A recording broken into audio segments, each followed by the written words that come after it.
안녕하세요. 이번 시간에는 말라기의 핵심 메시지를 공부하도록 하겠습니다. 말라기 서론입니다. 말라기는 구약 성경의 마지막 책으로서 선지서의 대미를 장식하는 책입니다. 말라기라는 이름은 히브리어로 나의 사자 또는 나의 전령을 뜻합니다.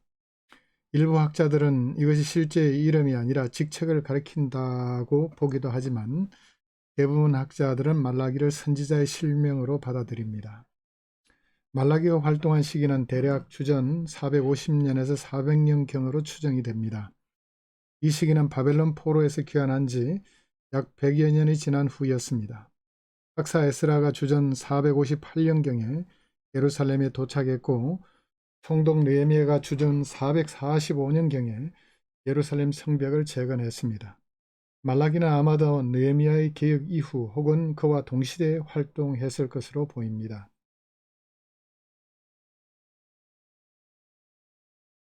당시 이스라엘 백성들의 영적 상태는 매우 나빴습니다.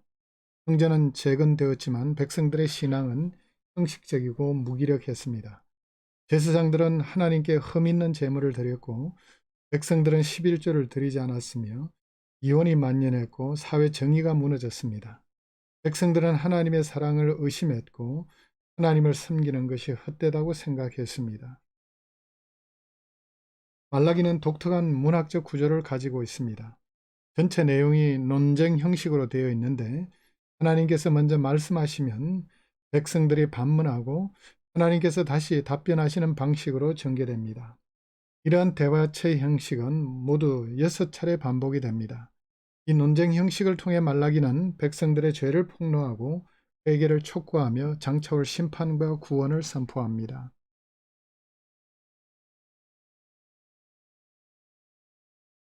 두 번째, 말라기는 어떤 책인지 살펴보겠습니다. 말라기는 총 4장으로 구성된 짧은 책이지만 포로 후 이스라엘 공동체가 직면한 신앙적, 윤리적 문제를 날카롭게 지적하고 있습니다.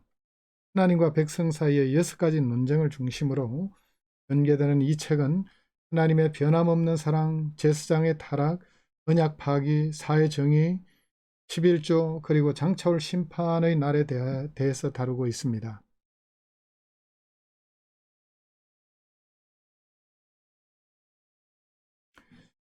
첫 번째, 하나님의 사랑에 대한 의심입니다. 1장 2절에서 5절의 내용입니다. 말라기는 하나님의 사랑 선언으로 시작합니다. 내가 너희를 사랑하였노라. 그런데 백성들은 즉각 반문합니다. 주께서 어떻게 우리를 사랑하셨나이까? 라고. 이 반문은 당시 백성들의 영적인 상태를 잘 보여줍니다. 그들은 바벨론 포로에서 돌아왔지만 기대했던 영광스러운 회복을 경험하지 못했습니다. 성전은 재건되었지만 솔로몬 시대의 영광에 미치지 못했고 경제적으로도 어려움을 겪고 있었습니다. 이러한 상황 속에서 백성들은 하나님의 사랑을 의심하기 시작했습니다. 하나님은 백성들의 질문에 대해 야곱과 에서의 예를 들어 답하십니다. 에서는 야곱의 형이 아니냐. 그러나 내가 야곱을 사랑하였고 에서는 미워하였음이라고 말씀합니다.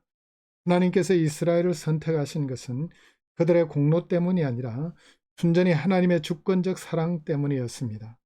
에돔, 에서의 후손은 멸망했지만 이스라엘은 포로에서 돌아와 성전을 재건했습니다. 이것이 하나님의 사랑의 증거라고 말씀하십니다.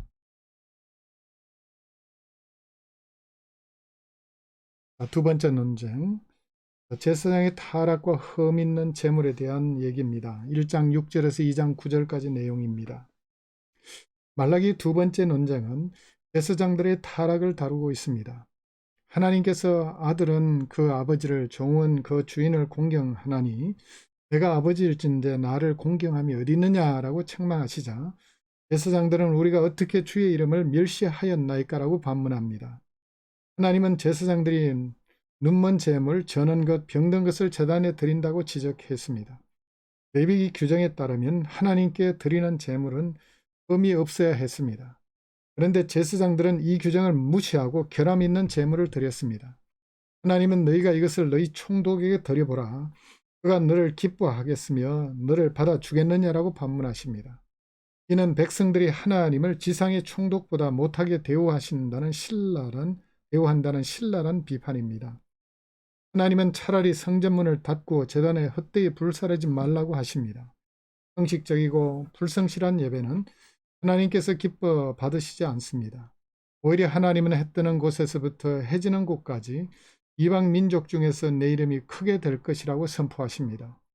이는 장차 복음이 온 세계로 확장될 것을 예표하는 말씀입니다. 2장에서 제사장들에 대한 저주가 선포됩니다. 만군의 여호와가 이르노니 너희가 만일 듣지 아니하며 마음에 두지 아니하여 내 이름을 영화롭게 하지 아니하면 내가 너희에게 저주를 내려 너희 복을 저주하리라 라고 말씀합니다. 제사장들은 본래 백성에게 율법을 가르치고 하나님과 백성 사이를 중재하는 역할을 했습니다. 그러나 그들은 길에서 떠나 율법으로 많은 사람을 거치게 하여 레위의 언약을 깨뜨렸습니다. 제사장들의 타락은 백성 전체의 영적 타락을 초래했습니다. 세 번째 논쟁은 언약 파기입니다. 언약 파기와 이혼 문제 2장 10절에서 16절입니다. 세 번째 논쟁은 언약 파기 문제를 다루고 있습니다. 우리는 한 아버지를 가지지 아니하였느냐? 한 하나님께서 지으신 바가 아니냐? 어찌하여 우리 각 사람이 자기 형제에게 거짓을 행하여 우리 조상의 언약을 욕되게 하느냐? 백성들은 두 가지 죄를 범했다. 첫째, 이방 여인과 결혼했고 둘째, 유대 여인과 결혼을 파기하고 이혼했다 라고 말씀합니다. 하나님은 이혼을 미워하신다고 분명히 말씀하십니다. 이스라엘 하나님 여호와가 이르노니 나는 이혼을 하는 것과 옷으로 학대를 가리는 것을 미워하노라고 말씀합니다. 결혼은 하나님께서 제정하신 거룩한 언약입니다. 여호와께서 너와 네게 어려서 맞이한 아내 사이의 정인이 되시기 때문이라 그는 내 짝이요 내 언약의 아내이거늘 이라고 말씀하셨습니다. 하나님께서 결혼 제도를 주신 목적 중 하나는 경건한 자손을 얻고자 하심이었습니다. 이혼은 자녀들에게 상처를 주고 경건한 신앙의 전수를 방해합니다. 당시 남자들은 젊은 이방 여인과 재혼하기 위해 나이든 유대 여인과 이혼하는 경우가 많았습니다. 이는 하나님의 언약을 깨뜨리는 행위였습니다. 네 번째 논쟁입니다. 정의의 하나님에 대한 의심 2장 17절에서 3장 5절입니다. 네 번째 논쟁은 하나님의 정의에 대한 백성들의 의심을 다루고 있습니다.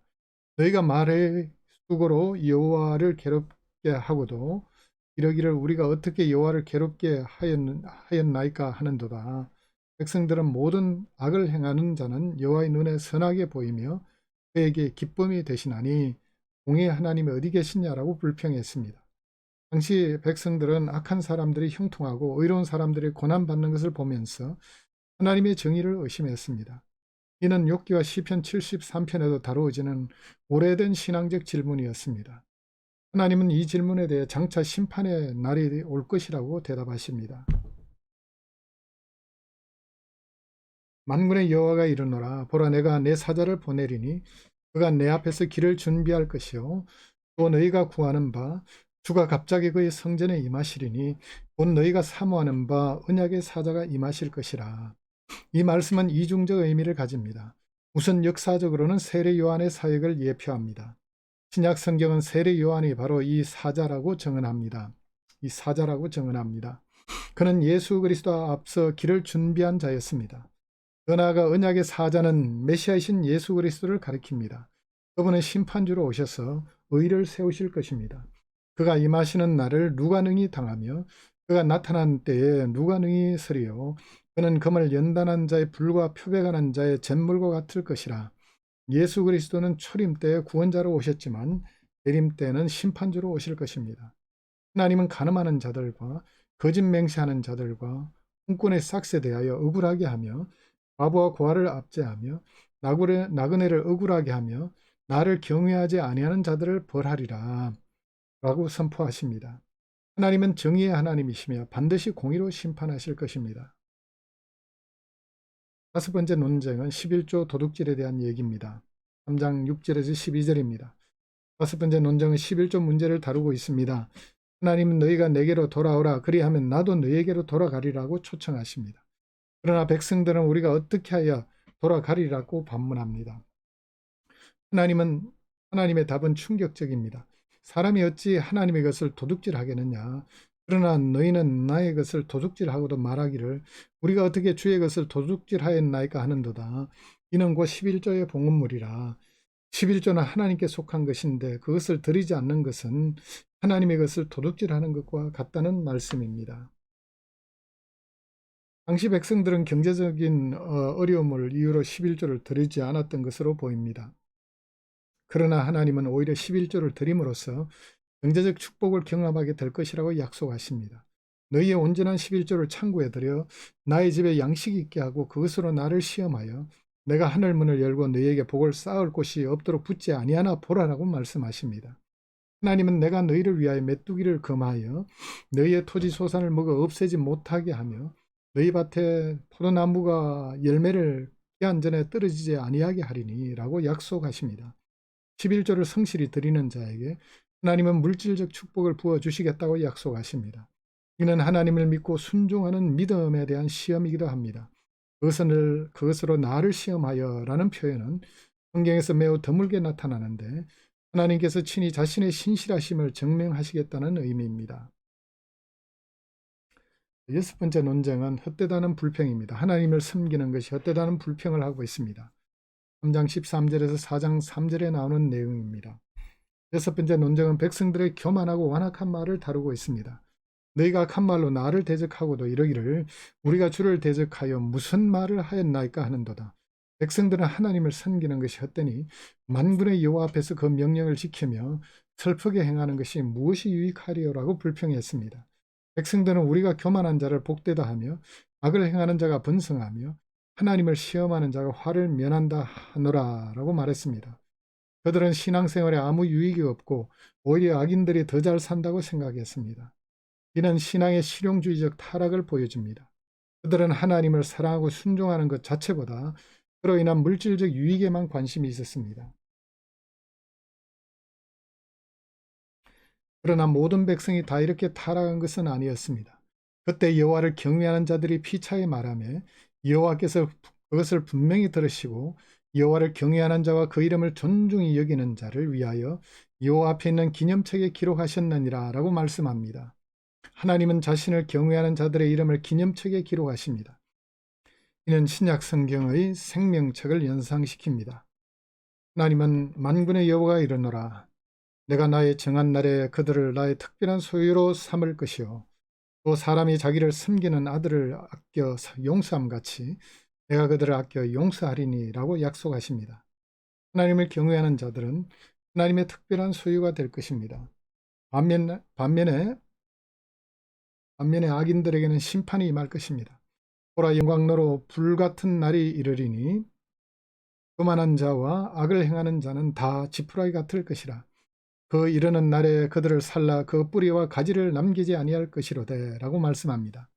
그러나 내 이름을 경외하는 너희에게는 공의로운 해가 떠올라서 치료하는 광선을 비추리니 너희가 나가서 외양간에서 나온 송아지같이 뛰리라. 공의로운 해는 메시아를 상징하는 표현으로 신약시대에 오신 예수 그리스도를 가리킵니다.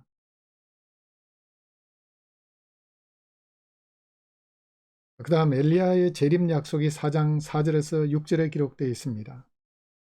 말라기는 모세의 율법을 기억하라는 명령으로 시작하여 엘리야의 재림 약속으로 끝맺습니다. 보라 여호와의 크고 두려운 날이 이르기 전에 내가 선지자 엘리야를 너희에게 보내리니 라고 말씀합니다. 이 예언은 신약시대의 세례 요한을 통해 성취되었습니다. 예수님은 세례 요한이 바로 올 엘리야라고 정언하셨습니다. 엘리야의 사명은 그가 아버지의 마음을 자녀들에게로 돌이키게 하고 자녀들의 마음을 그들의 아버지에게로 돌이키게 하리라는 것입니다. 이는 가정의 회복과 세대 간의 화해를 의미합니다. 세례 요한은 이 사명을 감당했고 예수 그리스도를 위해 백성의 마음을 준비했습니다. 말라기는 그렇지 아니하면 두렵건대 내가 와서 저주로 그 땅을 칠까 하노라 라는 경고로 끝납니다. 이는 구약시대를 마감하면서 신약시대의 도래를 예고하는 경고입니다. 약 400년간 침묵기 후에 하나님은 세례 요한과 예수 그리스도를 보내셔서 말라기의 예언을 성취하셨습니다. 이제 말라기의 핵심 메시지는 무엇인가? 말라기는 비록 짧은 책이지만 포로 이스라엘 공동체가 직면한 영적 위기와 하나님의 응답을 생생하게 보여줍니다.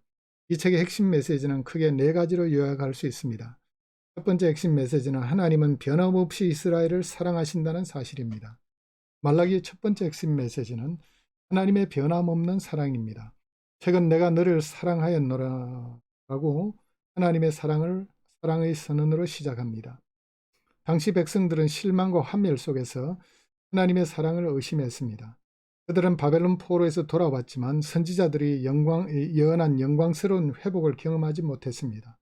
경제적 어려움과 주변 민족들의 위협 속에서 그들은 하나님께서 자신들을 버리신 것이 아닌가 의심했습니다. 그러나 하나님은 자신의 사랑을 입증하셨습니다. 하나님은 야곱을 선택하시고 에서를 버리신 것을 상기시키십니다. 이는 하나님의 선택이 인간의 공로나 조건에 달렸지 않다는 것을 보여줍니다. 하나님께서 이스라엘을 선택하신 것은 온전히 하나님의 주권적인 사랑 때문이었습니다. 에돔은 멸망했지만 이스라엘은 포로에서 돌아와 성전을 재건했습니다. 이것 자체가 하나님의 사랑의 증거였습니다. 더 나아가 3장 6절에서 하나님은 나 여호와는 변하지 아니하나니 그러므로 야곱의 자손들아 너희가 소멸되지 아니하느니라 라고 선포하십니다. 하나님의 변하지 않는 본성이 이스라엘의 생존을 보증합니다. 백성들의 언약을 어기고 하나님을 떠났지만 하나님은 자신의 언약을 신실하게 지키십니다. 이는 신약 시대의 성도들에게도 동일하게 적용되는 진리입니다. 바울은 우리는 믿보지 못할지라도 그는 항상 믿으시니 자기를 부인하실 수 없으시리라고 증언했습니다. 하나님의 변함없는 사랑은 단순히 감상적인 사랑이 아니라 언약에 기초한 사랑입니다. 하나님은 아브라함과 맺으신 언약, 시내의 산에서 맺으신 언약을 신실하게 지키십니다. 비록 이스라엘이 언약을 어겼지만 하나님은 일방적으로 사랑하시고 관계를 유지하십니다. 이것이 구약 성경이 일관되게 증언하는 하나님의 헤세드, 변함없는 사랑입니다. 두 번째 핵심 메시지입니다. 하나님은 거룩하신 분으로 성실하고 거룩한 예배를 요구하십니다. 말라기의 두 번째 핵심 메시지는 하나님께서 성실하고 거룩한 예배를 요구하신다는 것입니다. 당시 제사장들과 백성들은 형식적이고 불성실한 예배를 드렸습니다. 그들은 눈먼 뱀을 저는 것, 병든 것을 하나님께 드렸습니다. 이는 하나님을 멸시하는 행위였습니다. 하나님은 너희가 이것을 너희 총독에게 드려보라고 반문하십니다. 그들은 지상의 총독에게도 드릴 수 없는 열등한 제물을 하나님께 드렸던 것입니다. 하나님은 이러한 형식적 예배를 거부하십니다. 내가 너희를 기뻐하지 아니하며 너희 손으로 드리는 것을 받지도 아니하리라. 하나님은 차라리 성전문을 닫고 제단에 헛되이 불사르지 말라고 하십니다. 신실하지 않은 예배는 하나님을 모독하는 것이며 하나님은 그러한 예배를 받지 않으십니다. 하나님께서 거룩한 예배를 요구하시는 이유는 하나님의 본성이 거룩하시기 때문입니다. 하나님은 너희 조상들의 하나님이요 왕이시라. 하나님은 우리 창조주이시며 구원자이십니다. 그러므로 우리는 마땅히 최선의 것으로 하나님을 예배해야 합니다. 하나님께 드리는 예배는 우리 신앙의 진실성을 보여주는 척도입니다. 말라기는 또한 제사장들의 타락을 강하게 책망합니다. 제사장들은 백성에게 율법을 가르치고 하나님과 백성 사이를 중재하는 거룩한 직분을 가졌습니다. 그러나 그들은 길에서 떠나 율법으로 많은 사람을 거치게 하여 레위의 언약을 깨뜨렸습니다. 영적 지도자의 타락은 백성 전체의 영적 타락을 초래했습니다. 신약시대 성도들도 하나님께 영과 진리로 예배해야 합니다. 예수 그리스도는 우리를 위해 완전한 제물이 되셨습니다. 그러므로 우리는 그리스도 안에서 우리 자신을 산 제물로 드려야 합니다. 형식적이고 위선적인 예배가 아니라 진실하고 온전한 예배를 드려야 합니다. 예배는 단순히 일주일에 한 번 교회에 나가는 것이 아니라 우리 전 삶이 하나님께 드리는 예배가 되어야 합니다. 세 번째 핵심 메시지는 하나님은 언약에 신실하심으로 백성들도 언약을 지켜야 한다는 사실입니다. 말라기 세 번째 핵심 메시지는 언약의 신실성입니다. 하나님은 자신이 맺으신 언약을 신실하게 지키시는 분입니다. 나 여호와는 변하지 아니하나니. 하나님의 불변성은 언약의 신실성을 보증합니다. 하나님은 아브라함과 맺으신 언약, 시내산에서 맺으신 언약을 결코 어기지 않으십니다. 그러므로 하나님의 백성도 언약을 지켜야 합니다. 그런데 당시 백성들은 다양한 방식으로 언약을 깨뜨렸습니다. 첫째, 그들은 이방 여인과 결혼을 하고 유대 여인과 이혼했습니다. 결혼은 하나님께서 제정하신 거룩한 언약입니다. 하나님은 이혼하는 것을 미워하십니다. 결혼 언약을 파괴하는 것은 하나님의 언약을 경시하는 것입니다. 둘째, 그들은 11조를 드리지 않으므로 언약을 깨뜨렸습니다. 11조는 하나님께 속한 것입니다. 그것을 드리지 않는 것은 하나님의 것을 도둑질하는 것입니다. 11조는 단순히 재정적 의무가 아니라 하나님을 신뢰하는 믿음의 표현입니다. 하나님은 11조를 성실히 드리는 자에게 물질적 축복을 약속하십니다. 셋째, 그들은 하나님을 섬기는 것이 헛되다고 불평함으로써 언약을 깨뜨렸습니다. 그들은 신앙생활이 너무 아무 유익이 없고 악인들이 더 잘 산다고 생각합니다. 이는 신앙의 실용주의적 타락입니다. 그러나 하나님을 섬기는 것은 그 자체로 가치 있는 일입니다. 하나님은 자신을 경외하는 자들을 기념책에 기록하시고 특별한 소유로 삼으십니다. 신약시대 성도들은 예수 그리스도의 피로 맺어진 새 언약 백성입니다. 우리는 이 언약을 신실하게 지켜야 합니다. 언약의 핵심은 하나님을 사랑하고 이웃을 사랑하는 것입니다. 우리가 그리스도 안에서 하나님과 맺은 언약을 신실하게 지킬 때 우리는 하나님의 축복을 경험하게 됩니다. 네 번째 핵심 메시지입니다. 하나님은 반드시 메시아를 보내시고 심판하실 것입니다. 말라기의 네 번째 핵심 메시지는 메시아의 도래와 심판입니다. 백성들이 하나님의 정의를 의심하고 공의의 하나님이 어디 계시냐고 불평할 때 하나님은 장차 메시아를 보내시고 심판하실 것을 약속하십니다. 보라, 내가 내 사자를 보내리니 그가 내 앞에서 길을 준비할 것이요 또 너희가 구하는 바 주가 갑자기 그 성전에 임하시리니 곧 너희가 사모하는 바 언약의 사자가 임하실 것이라. 이 예언은 이중적 의미를 가집니다. 내 사자는 세례 요한을 가리키고 언약의 사자는 예수 그리스도를 가리킵니다. 세례 요한은 메시아 앞서 길을 준비한 자였습니다. 그는 회개의 세례를 전파하며 백성의 마음을 주님께 돌이켰습니다. 예수님은 세례 요한이 말라기가 예언한 바로 그 엘리야라고 증언하셨습니다. 세례 요한은 아버지의 마음을 자녀에게 돌이키게 하고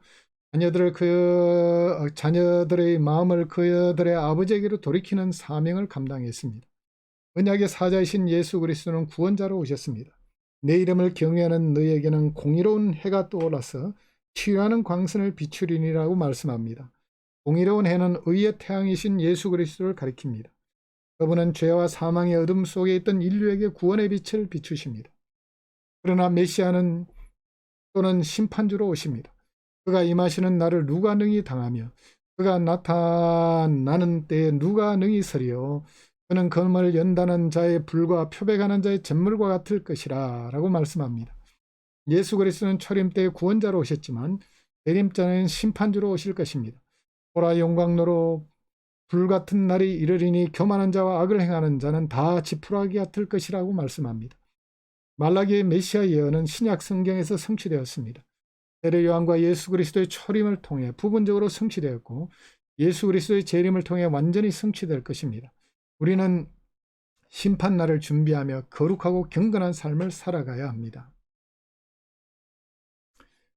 이제 네 번째, 말라기는 나와 무슨 상관이 있는가 적용입니다. 첫 번째 적용, 말라기는 약 2400년 전에 기록된 책이지만 그 메시지는 오늘날 우리에게도 생생하게 적용됩니다.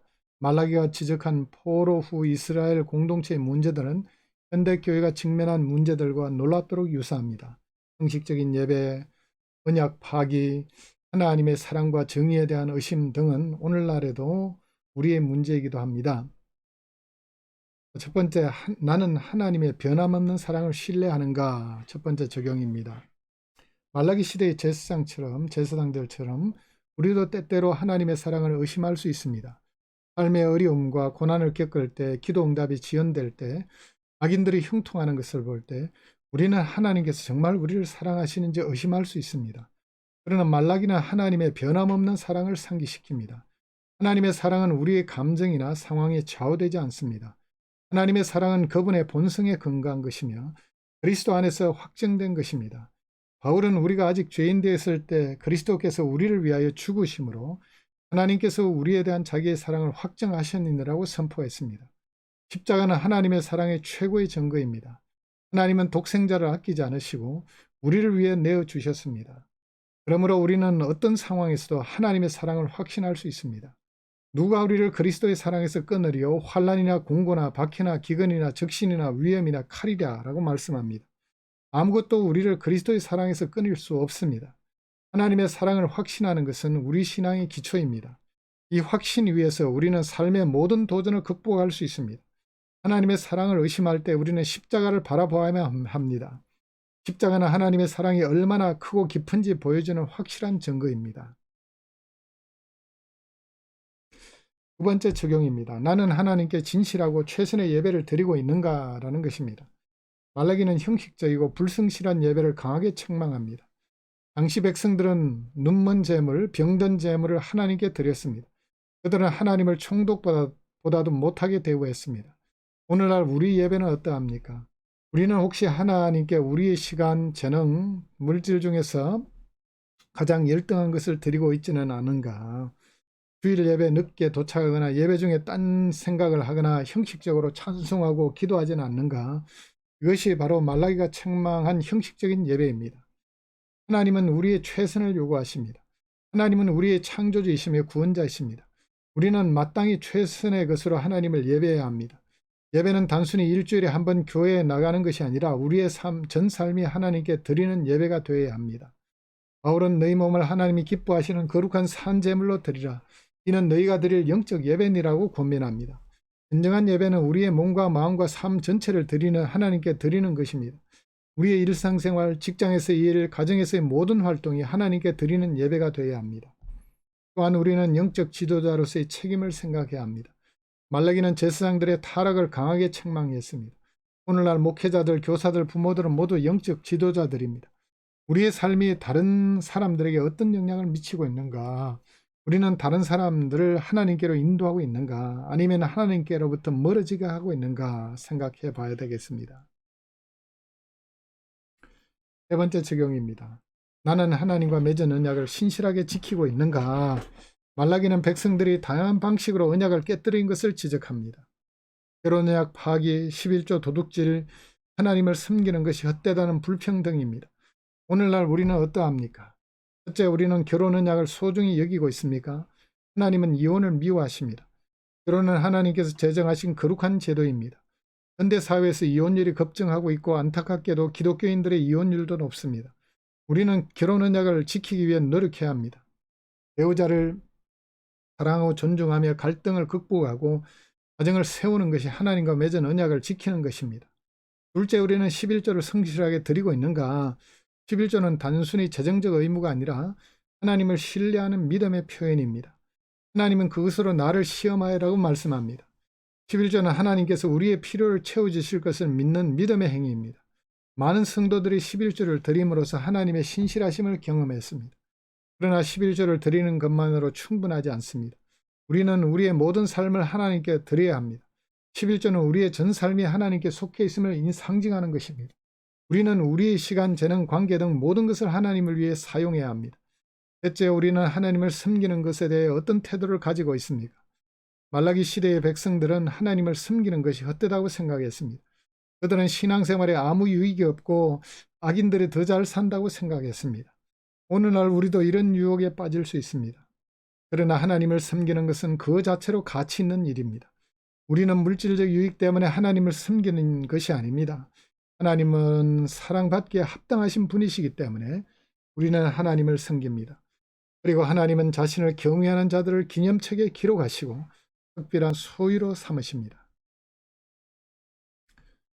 마지막 적용입니다. 나는 메시아 예수 그리스도의 재림을 준비하고 있는가? 말라기는 메시아의 도래와 심판의 날을 예언합니다. 이 예언은 예수 그리스도의 초림을 통해 부분적으로 성취되었고 재림을 통해 완전히 성취될 것입니다. 우리는 재림을 준비하며 살아가야 합니다. 그가 임하시는 날을 누가 능히 당하며 그가 나타나는 때에 누가 능히 서리요. 예수 그리스도의 재림은 확실합니다. 그날은 성도들에게는 구원과 영광의 날이지만 불신자들에게는 심판의 날입니다.